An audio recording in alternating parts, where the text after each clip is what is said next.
shirka maayarada magaalooyinka Somaliland oo sanadka markii uu horeysay lagu qabtay magaalo xarumeedda gobolka Sanaag Ceergaabo ayaa saaka si rasmi ah uga furmay xarunta dawladda hoose ee magaalada Ceergaabo.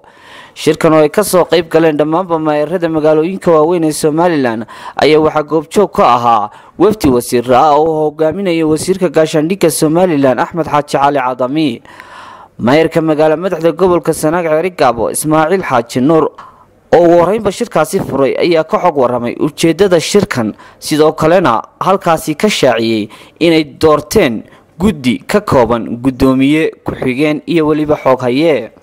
waaragtaan kii saylac baa jooga ilaa iyo kii laascaanood inta u dhaxaysana waa dhan waxaa arrintaa koosgareeyey hay-adaha UN-ta la yidhaahdo ayaa waxay yidhahdeen Ceergaabo nabad maaha, waxqabadkii ka socon lahaa degmada ayaa carqaladii ku timi.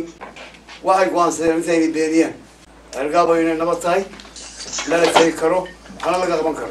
waarintu waxay u eg tahay hiil bay u eg tahay. 5 sannadood oo bilowday waxaa gudoomiye noo ah maayarka caasimadda Hargeysa Cabdiraxmaan. mar labaad waxaanu dooranaynaa gudoomiye ku-xigeenka maayarada oo ah maayarka Boorama, xogeeyaha maayarada gobolada waxa weeye maayarka Laascaanood. waxay in badan la isweydiinaya jamhuuriyadda Soomaaliland dadka ku nool war maayarka Ceergaabo ilaa maayarka saylac ayaa ka Laascaanood maxay Ceergaabo ka doonay. annaguna waxaanu kala garanaynaa systemkii dawladda inaanu raacnay. wasiirka gaashaandhigga Somaliland iyo xubno kale oo halkaasi iyaguna ka hadlay ayaa si weyn iyaguna dhankooda u soo dhaweeyay shirka sanadkan markii uu horeysay lagu qabtay magaalo xarumeedda gobolka Sanaag Ceergaabo. isku soo wada duub oo shirka maayarada Somaliland ee ku qabsoomay magaalada Ceergaabo ayaa ka dambeeyay kadib kolkii sanadkii afraad magaalo madaxda gobolka Sanaag Ceergaabo laga reebay mashruuca horumarinta magaalooyinka waaweyn ee Somaliland ee loo yaqaano GLBG iyadoo loo aaneynayo sababo amni darro oo hay'adaha deeqda bixiya mashruuca GLBG-gu looga geeyay magaalada Ceergaabo.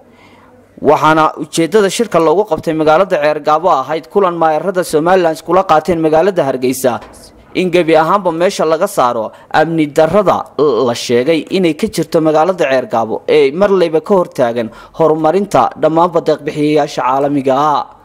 Cabdirasaaq Yuusuf Cali, Cabdirasaaq Terra, Ceergaabo.